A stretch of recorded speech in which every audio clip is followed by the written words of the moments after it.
Hey, get down on it. Wake up, Bill. Oh, you got to be awake if you're up, playing y'all. this Here we at 5:30 in the morning.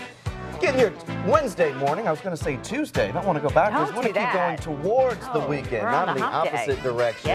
Yes, it's a happy hump day here, and a great look outside, and a good morning to you here in Kentuckiana. I'm Derrick Rose. And I'm Claudia Coffey. 5 o'clock here on this Wednesday. We're talking about anger, protest, and now calls for a federal investigation into a developing story overnight, and cell phone video surfacing that appears to show the deadly shooting of a man by police officers in Baton Rouge. And after years of court battles, funding problems, protests, and even massive construction, the Ark Encounter is opening its doors to you today. And here in Kentucky, a woman convicted of killing 2 young men back in 2006 said to be in court this morning on drug charges. We have not, Claudia, seen people line up here at the KFC Yum Center. The doors don't open here until 11 a.m. for that 2 p.m. memorial service. We do know that the procession starts at 9:30. Good morning. Right now at 5 o'clock, ambush. Snipers opening fire on police officers in Dallas during a peaceful protest. These are live pictures from downtown Dallas. As you can see, 5 officers we now know are dead, 11 others injured, including 10 officers. We're keeping an eye on these live pictures for you this morning and awaiting a briefing from President Obama any minute. And another story that's been developing overnight, this one out of Minnesota. This video coming from the Black Lives Matter Minneapolis Facebook page. This is all in response to the deadly shooting of Philando Castile, who was inside the car with his girlfriend. Now we know protesters are outside the mansion of Governor Mark Dayton, and we are starting to see some of the live pictures. As you can see, these protesters, a different image from what we saw with the Black Lives Matter video there just a couple of seconds ago. This video coming from our sister station, KARE 11 in Minneapolis, and Minnesota, certainly no stranger to this kind of controversy. It was earlier this year, Jamar Clark, a man who was killed by police in Minneapolis. The police officers in that case would not be facing any criminal charges. That case happened last fall, but this one coming out of a small suburb near Minneapolis in Minnesota. The deadly shooting of Philando Castile. You can see the sign there, Stop Police Brutality. That has been the cry and the call from protesters there, and it comes, as we have been mentioning, one day after the video surface of the deadly shooting of Alton Sterling in Baton Rouge. Turning our attention here at 5:14 to the forecast, back to Brian Shaw and what we're looking at behind you there on the radar, Brian. Doesn't seem like that radar's been clear all week. Doesn't. No. You were partying with the celebrities last night already. I was with J.D. Shelburne last night, Babyface. Little name dropping, if I can. Hey, why not? It's my first derby from the backside. Yeah, so you are taking advantage. You got to do it right. That's right. Good morning, Kentuckiana. I'm Claudia Coffey. It is 6:30, and thank you so much for joining us here on this Tuesday. That's right, and What was that noise? well, you're going to see what it was in just a second here. There it is, Brooke Ash. It's quite an entrance. She had to tell it herself there for a second. Whoa! I got all my wood splitting done yesterday for the entire winter. You should see this stack of wood I've got. You guys are being impressive. I'm going to get a picture and send it to you guys. There. Let's go. Now it's gone viral. The officer says he never thought it would reach the number of views it has gotten. That's a different kind of caught on. Come on, back and forth. There you go. Now you name it. All right. It happened. You saw it right here. 6:26 right now. It is 70 degrees outside. Good morning, Kentuckiana. All right, Kayla, thank you. And in just about an hour, we're expecting a news conference to get started, be led by the Muhammad Ali family spokesperson, Bob Gunnell. They're going to be talking about a number of things, including the list of speakers, the eulogists, and they're also going to release the official obituary for Muhammad Ali, something we have not seen in the week since he has passed away. So that will be interesting to see how that is laid out. We do know there are several speakers. We heard yesterday that Lonnie Ali is going to allow the Muhammad Ali children and an opportunity to speak. We're not sure exactly how many, if any of them will in fact take that moment to speak, but we of course will be waiting to see that as it happens when the memorial service gets started at 2 p.m.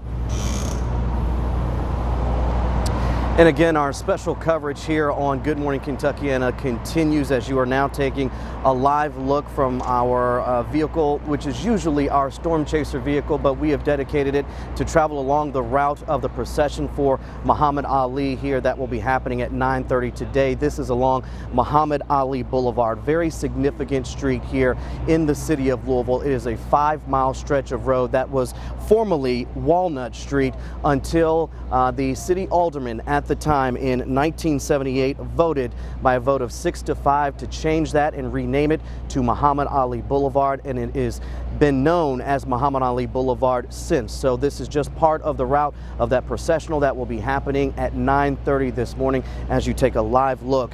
And it was just a few years before that vote to change Walnut to Muhammad Ali Boulevard that comedian Billy Crystal actually had a special performance delivered to the champ. Let's take a listen.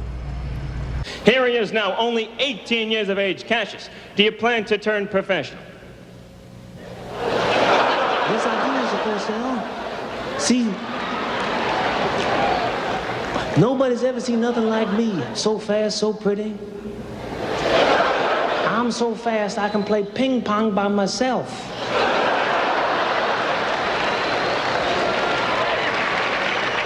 And I'm predicting that someday I'm going to gain 30 pounds and I'm going to become the heavyweight champion of the world.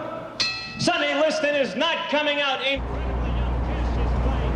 And it was that performance by Billy Crystal that really launched the friendship between he and Muhammad Ali.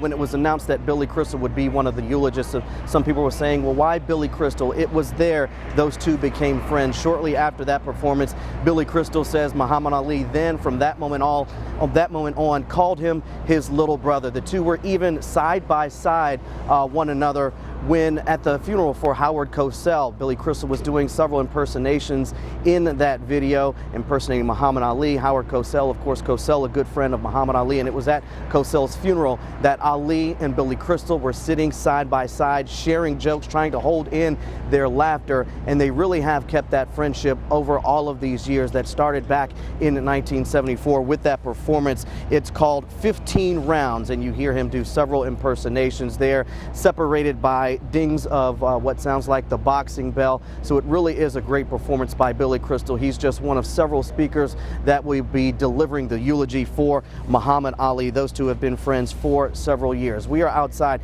the KFC Yum Center where security will be extremely heavy. Remember, there were 15,000 tickets that were given out at this box office just a couple of mornings ago. Those tickets went in just over an hour. So because the downtown area is so congested and because there's no immediate parking here at the KFC Yum Center and parking is pretty tight, they're asking people to park at the Kentucky Expo Center. Those gates there are going to be opening at 7:30 this morning. They're offering free shuttles for anyone who wants to take the shuttle from the Expo Center here to the KFC Yum Center. That is going to be starting at 9:30. Remember, the gates at the Expo Center open at 7:30. They will start running those shuttles at 9:30 all the way until 12:30.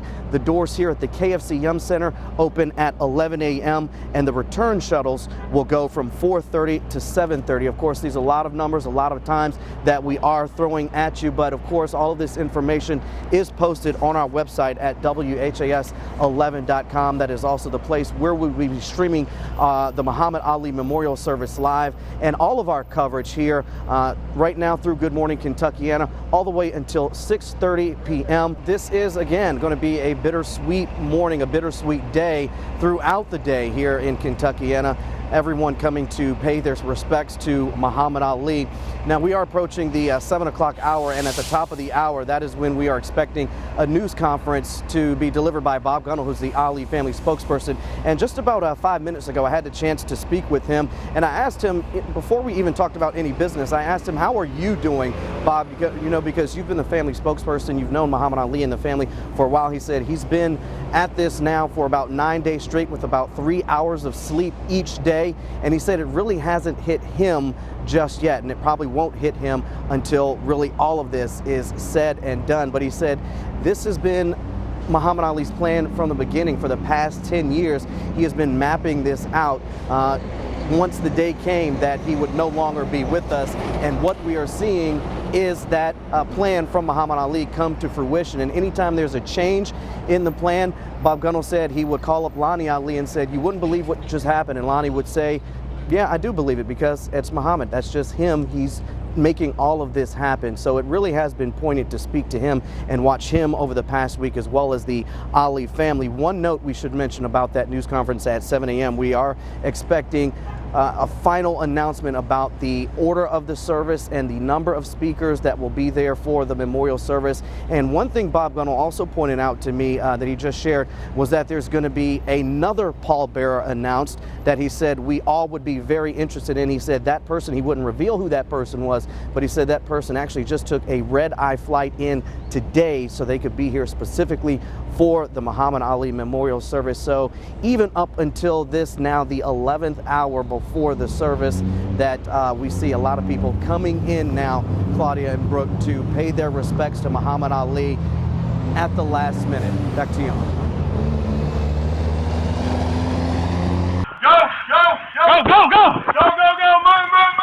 It is a rare look inside the hunt for a suspected robber.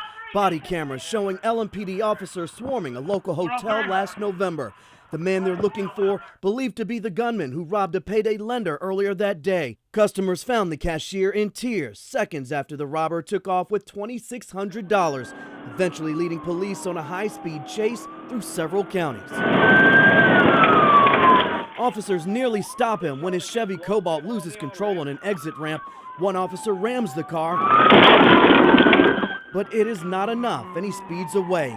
The officer's car damaged and disabled. Other officers pick up the chase. Minutes later, the Cobalt loses control again, nearly flipping over, but the driver is relentless in his desperation to get away. But he would not get far. Spike strips slow him down, and he comes to a rubber-burning stop and takes off again. He's taking off on foot, radio. Stop, big. I believe he's on foot. The chase now on foot, a team of officers just as determined. Their suspect racing to get away, but running out of places to hide. He eventually runs into the hotel. For a moment, he's free, but the moment would be just that, freedom, ending like this.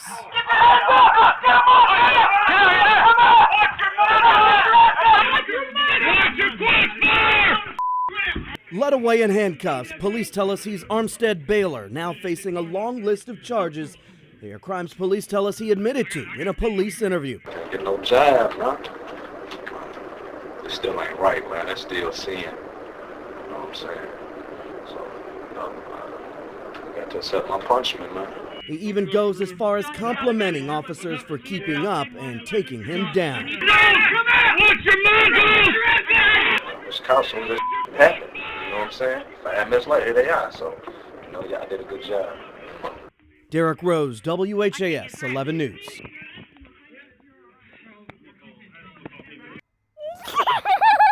Like most kids his age, I'm about to be 7. Tyler Beeman Jr. is full of fun. And like most kids his age, Tyler wants to be just like his heroes. Because they saved the world from bad guys. But unlike most kids his age, the world witnessed this hero in training. He became known as the boy in the Batman shirt, running alongside the late Muhammad Ali, a champion whose persona was so large he wanted everyone, even the little ones, to have a small part. Seeing him running is who he is, you know. He said, "Oh, there's the car, I'm gonna run," and he took off, you know, running and swinging his arms. And it was a proud thing to see as a mother. You go in the water. Yeah, then you can swim in it, so. As a mother, that's what Sharon Blackburn wants for both of her children, especially her son. To have a hero for him, because raising him as a single mother, I worry sometimes about having a positive role model as a man in his life. And this is something that we will share forever, and it's changed our lives. And so many people like them.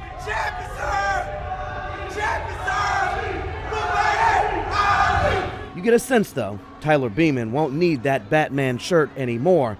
He's a hero with his own identity, all 3.5 feet of swift steps and active arms. The best fun I ever had. The best ever? Really? Yeah, more than that. Jabbing his way into the hearts of everyone watching. Derrick Rose. Because everybody needs good guys to stop villains around the world. WHAS 11 News. At the Salvation Army downtown, How are you doing today, ma'am? there's a man standing guard, handing out sides of sweet Carrot cake, we got chocolate cake. smiles. For the veterans who eat here every Thursday, volunteer Jeff Badon is part server, part celebrity. You gonna get your autograph today, hon. What's more valuable than an autograph? How about a signature laugh? You just know it's Jeff. You can hear him a mile away. Oh, Lord. I'm sorry, that just thinking about it makes me laugh. Why not spend more time laughing when life is given plenty of reason not to? Even with him being blind, Jeff does not let that limit him. A company that helps people with physical challenges paired Becky Brown with Jeff 2 years ago. And when anyone questions his ability, she notices his hearing goes too. You don't listen to that. You know what you can do. They tell me I can't see. But you know what I tell them? I may not can see, but I enjoy of everything that I do. My thing is, if Jeff can overcome all the obstacles that he's come through, why can't I? I have no reason to complain, and I won't. What she has done is treat Jeff like family. I heard that. The two are now the best of friends. I meant for you to hear that. All right. Well, all righty then. And no matter how each day ends, they're confident the next day will be even better. It's contagious, and I love it. It keeps me going. Proving sight is not required to have vision. Derrick Rose. Where am I going? Forward. WHAS 11 News. I'm seeking for more progress each and every day.